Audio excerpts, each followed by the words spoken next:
What's up, geeks and gamers? It's Jeremy coming to you with another video. And today we have a special guest, Adam Carolla, on the Geeks and Gamers channel. That sounds weird. What the hell are you doing here, Adam? What's going on? How are you? That's a good Jeremy. It's a good question because I don't know if I've ever played a video game.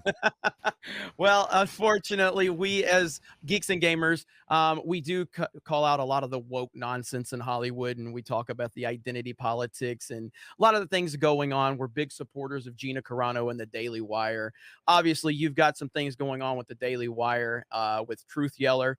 And we had a few questions about that because I've already checked out a little bit of Truth Yeller, and I think it's fantastic. And I'm really happy to see get more eyes on that program. But we wanted to bring you on today, kind of get some more eyes on that and talk about your experience with the fact that in woke Hollywood, you're one of the few voices that just kind of says whatever you feel like saying, and you don't fall into that echo chamber. And what is it like for you from that perspective to have that kind of aura that you're one of these guys, one of the few people that stands against the woke narrative?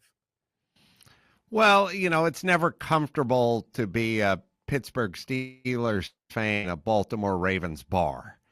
You know, it's That's that's perfect. how I would describe it. But if you really believe in your team and you really believe in the cause, then you can tolerate it. But you have to wonder if someone spits in your hot wings or stirs your beer with their dick, backstage Yes. or in the kitchen. And that's kind of what it's like to live in Hollywood and sort of work the way I work. Yeah, yeah, absolutely. And that's kind of what we've noticed. I mean, because we here at Geeks and Gamers, I run a website, run a YouTube channel. We got a pretty decent following, and we've seen a lot of the things happen in the last 5 to 6 years with the identity politics moving into a lot of it, and it's kind of bled over into the comedian world, the comedic world, as you're obviously aware of. And I think that's affected just from a creative standpoint, it's affected everything from movies, television, video games to even now the comedic world. How has that affected you on a personal level? Have you had to dial things back from your perspective, or have you just continued to just roll with it the way you wanted to roll with? No, I never dialed anything back just because I felt like, I was a carpenter and then I got into comedy. And when I got into comedy, I just thought you have to say what you want to say. And that's kind of the role of a comedian. And at some point, they sort of change from sort of comedian to sort of politician to, student to, wet nurse. I don't know what happened, but for me, comedy's always just been if you think it's funny, you have to say it. And those are the rules. And I Yep. wouldn't want it any other way. And I wouldn't want it any other way for people I disagree with either. And I just thought, well, there's a kind of fiduciary duty you take when you become a comedian, which is to, it's not to say right or left or center or Republican or Democrat. It's more just saying, do you think this is funny? Do you think it's true? And if the answer is yes, then you must say it. And, occasionally it can cost you a little bit. You can lose a sponsor or two. Maybe the phone stops ringing from the good folks at Netflix or what have you. But ultimately, these are first world problems. So, Yes. and a small price to pay for having your dignity. And again, it's not really about what you believe it's are you saying all you believe? And if the answer is yes, then that's your job as a comedian. Well, one thing about you, and I've been aware of you since the early days of Loveline. I'm old enough to remember Loveline, obviously the Man Show, and one thing that stood out to me when I saw you on Loveline, because I didn't know who the hell you were at the time, is you just had a natural way of being funny. It didn't even seem like you were trying; you were just genuinely funny. And as we've kind of moved forward, following you, over the years, one thing to me that I've seen from you is it seems like you know how to read the room very well, which all great comedians know how to read the room, but I mean that on a bigger scale. So now you can confirm or You can confirm or deny the story for me in terms of, I think, 8 years before Trump became president, you predicted he would become president. Is that a true story? Yeah, that's a true story. That is a Yeah. true story. That is pretty incredible. Now, did you mean that 100% or were you joking when you said it? Because even I'm a Trump supporter and I have no problem, letting people know I'm a Trump supporter even though it's been weaponized so much, but even when he was running, I didn't think he was serious even in the middle of the campaign. I'm like this he's trying to promote his next business venture, but did you genuinely believe that he would be the president when you said that? No, but I said it and I said the date that he would become the president. And I don't even follow politics closely enough to know if it was an election year or not. I said 2016. I could have just as well said 2018 or 2015 because I don't have my election calendar in front of me. So I was joking, but I still said in '08, I said Donald Trump's going to be president in 2016. That was my call. So I never That's pretty quite crazy. know anymore what is a sort of moment of clairvoyance and a coincidence, a joke, but and maybe all the above. Yeah, absolutely. But you do have a good feel for things. You do have it just seems like you have their finger on the pulse on a lot of different things. And so that's one thing that I think you have one of many things that you have going for you. It's just like I remember seeing an interview with you and Dave Rubin from a few years ago. And not to bring, because I know I'm not interested in your personal politics, just like I'm not interested in anyone's personal politics. The problem is most people in Hollywood have made that such a prominent thing.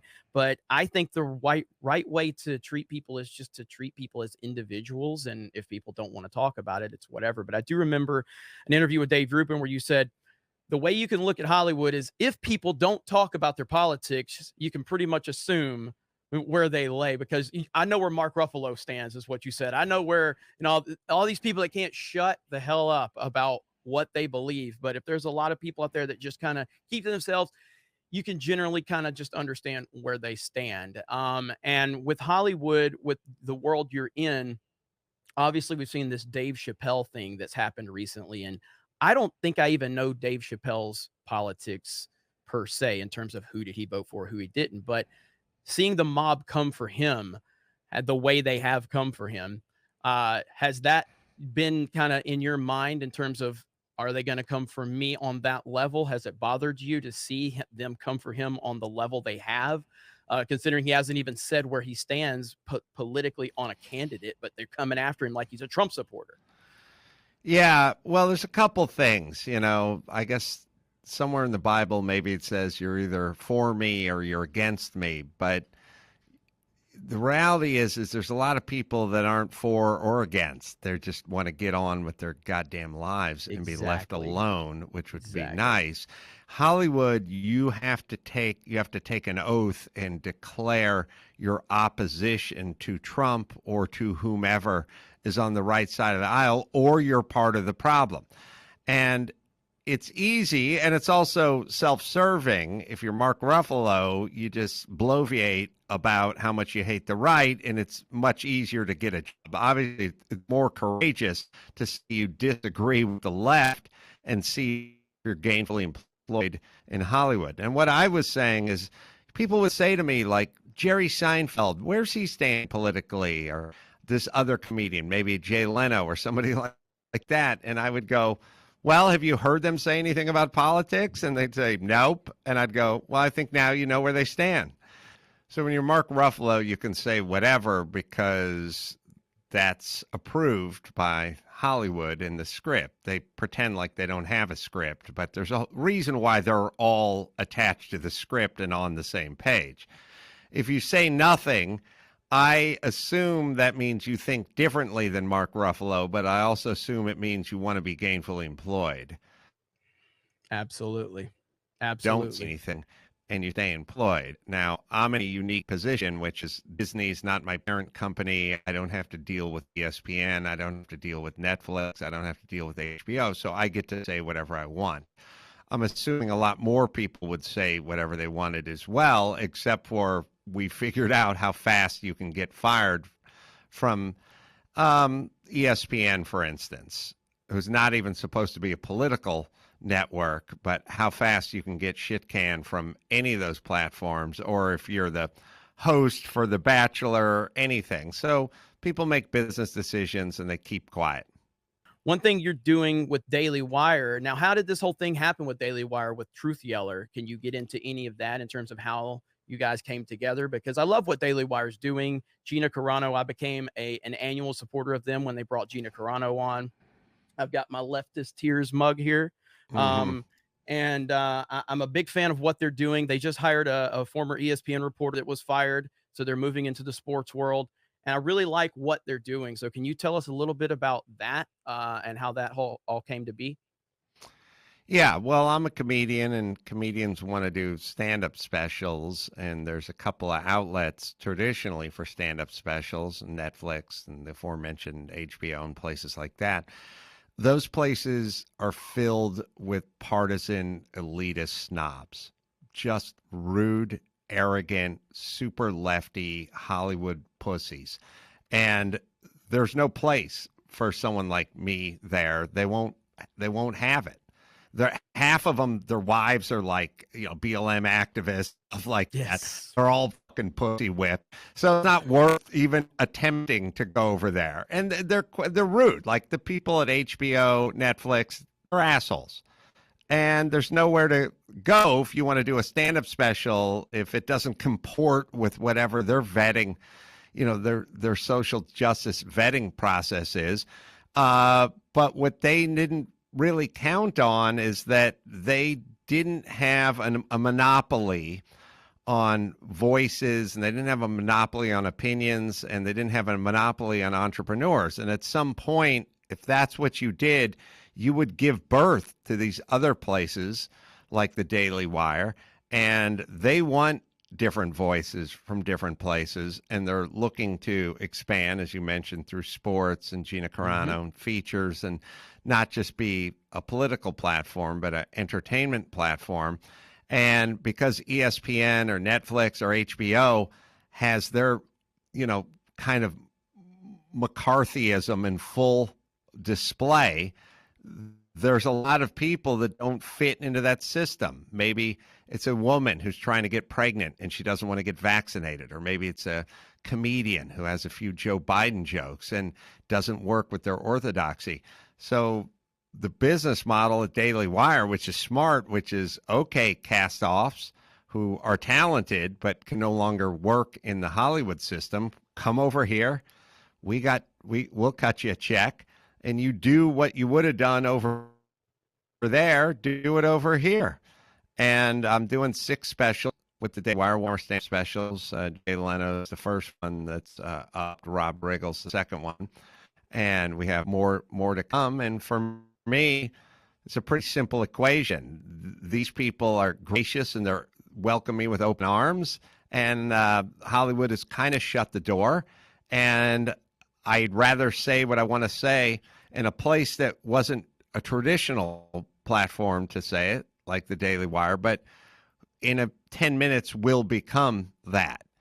At some point, other comedians are going to start going over there. There's plenty of comedians who are in the same boat I'm in, and they're plenty talented, and there's no place for them on Netflix.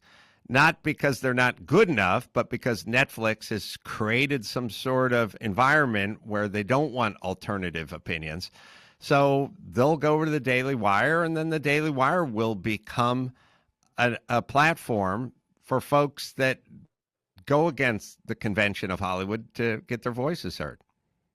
That's very well said. And I want to close on that note. People like yourself, people like Gina Carano and several others that are kind of showing that there is a path if you don't want to just fall right in line with that narrative.